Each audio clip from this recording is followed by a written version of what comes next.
Hey everyone, today I want to show you a few things about net clearance, targeting, and positioning, and I think it'll help regardless if you're a beginner or an advanced player. So let's go ahead, let's dive right in. I was lucky enough to get front row seats at the United Cup in Sydney where I got to see Borna, Coric, and Casper Ruud play. So we'll watch the point first and then we'll go from there. Here we go.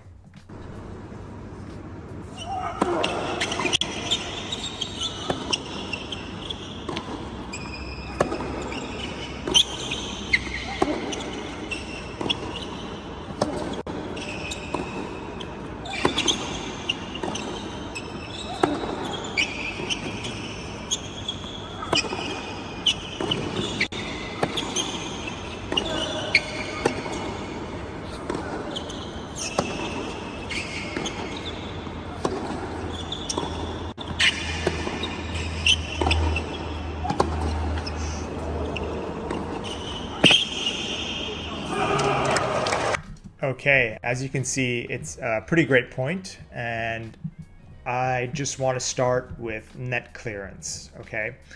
So oftentimes when we are teaching beginner players, you sometimes get the question, when am I going to start hitting these balls that go really fast and low and close to the net? And I believe Vic Braden has a section in his book called The Fallacy of Net Skimmers, off the top of my head. But really, that is the wrong way of thinking about how you want to hit your strokes.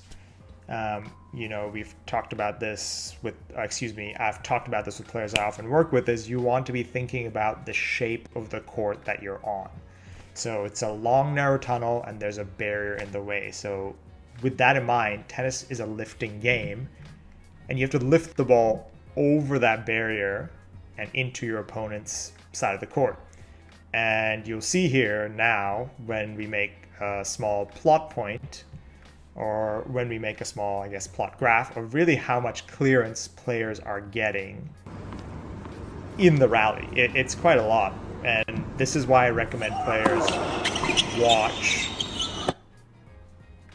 court level tennis. Court level tennis, I say to beginning players, go into YouTube and put in court level tennis. Okay, so there's Ruud's return. He's put that there, all right?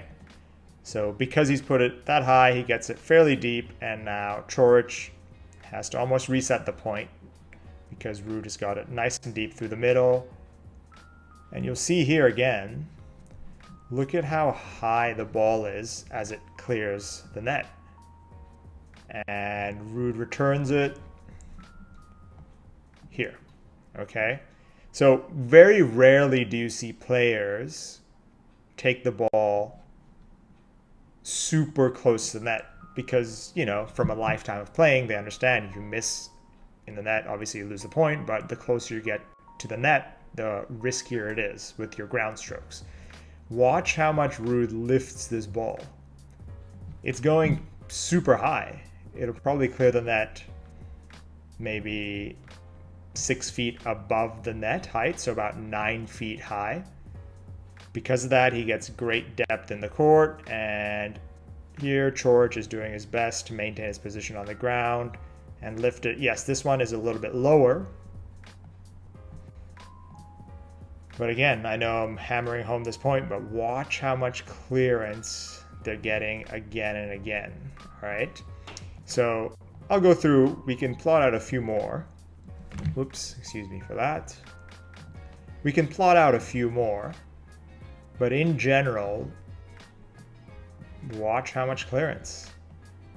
The ball will go super high over the net. And really the only way you can achieve that is if you have efficient strokes that they don't have to go high, low, high, but you have to get the racket from close to away, from close to away and up, right? You swing from inside out to put revolutions on the ball, and then look at the racket face. It's hooded or closed at the bottom, so he can swing forward and the racket gets vertical at the contact.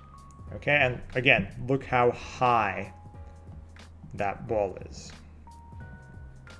Here, good, nice and high. So we can do this for a while. And yes, obviously when players are attacking a bit more, they're taking a little more risk. They'll put the ball a bit closer to the net. But in general, you don't see lots of balls just skimming over the net. And it is player dependent, but the majority of the best players use, you know, height, clearance, and lots of revolutions to keep the ball nice and deep in the court. And wow, what a great point. There we go. So that's really the first point that I want to talk to you about is net clearance. Whether you're a beginning player, intermediate, advanced player, whatever it is, you want to have at least a decent amount of net clearance the further back you are. Your target is small and elevated. Think about it that way. You're trying to really lift the ball up and get it to land in hoops on the other side. Okay?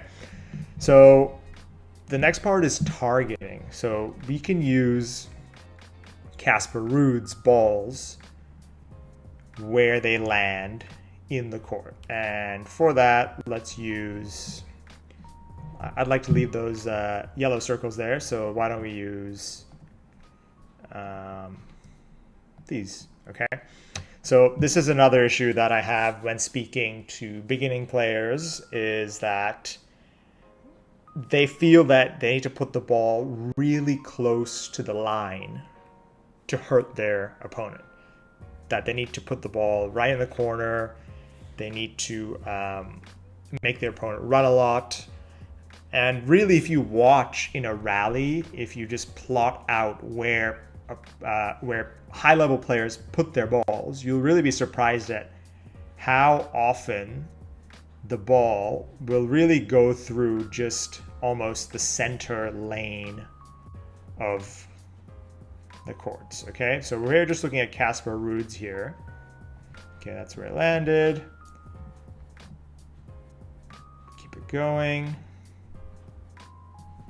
Very rarely will you see him push out towards the sideline. It's a big, I think, misunderstanding for, you know, players of all levels is that you have to go super close to the lines at all times. You just want to hit. This is a, you know, I think a cliche that Paul Annacone has also agreed is a cliche, but it's great advice is that you want to hit quality shots to conservative targets. And let's just plot out where Casper Ruud's hitting. There again. Okay.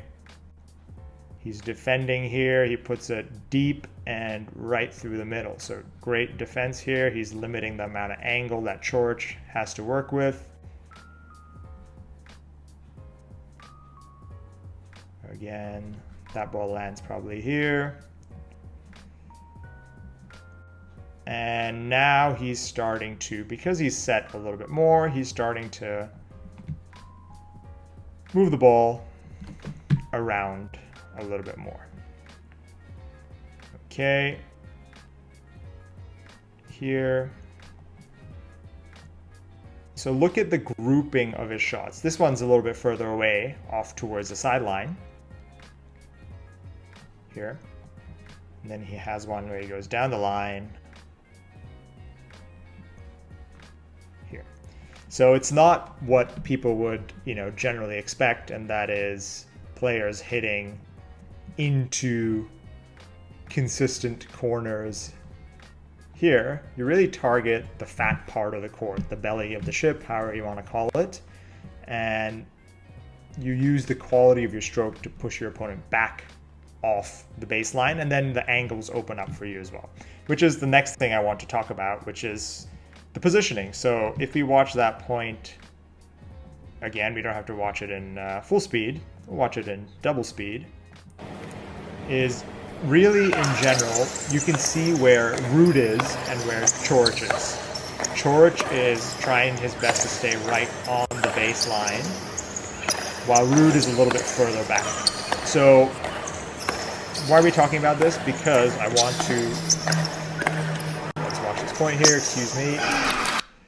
Because I also want to kind of encourage players who are new to the game to think about, or, you know, even if you're intermediates or advanced players, excuse me, is to start thinking about your positioning on the court. You don't have to attack necessarily just by hitting the ball hard. That is a pretty big issue that you sometimes get from players, is that they think, okay, being aggressive means I need to now tag this ball really hard. You know, I need to go close to the lines, I need to hit it very hard. But you can see here, even though Coric lost the point, in terms of general dynamics, he was the one who was in charge of the point, and you can just see where he is. He's floating around here, and rarely is he pushed back. And then if we watch Ruud is really here on the other side of the court, which is one of the reasons, excuse me, why he's elevating the ball quite a lot. But Coric is doing a great job of controlling the point with his positioning. He's not thinking of just tagging the ball hard and flat to hit winners. So those are a few things I want you to think about when you're playing points. The first one is just how much clearance you're getting over the net. You know, you saw the videos, we plotted it out. Players are really hitting the balls nice and high over the net, okay? They're not just hitting laser beams, okay? The second one is the targeting. You saw where Ruud's targeting. He's targeting really here. You want to hit the ball well, and you want to target through the main part of the tennis court. Remember, it's not a very wide court in general, 19.6 degrees from the center of the court. So you want to hit through the middle, roughly a little bit to the sides, until you push your opponent off the baseline. Then you can start taking advantage of the angles. And the last one is positioning. Okay, so you want to really think about your positioning, not just think that you have to hit hard, flat shots to be aggressive. You can also be aggressive by taking time away from your opponent, by spending more time on or around the baseline. All right, so I hope that helps. I hope that was valuable. And lastly, if you made it this far, I just want to tell you about my stroke analysis, which is where you'll submit your stroke to me, and we'll put you side by side with a pro or an efficient stroke, and we can point out all the things you're doing well and things that you could be doing a little bit better. And you'll also get a written review. And then I also offer live virtual lessons if you want to spend some time with me, covering anything from strokes, how motor patterns are formed, tactics, strategy, whatever it might be. All the links are in my bio. Thanks again for watching, and we'll see you all soon.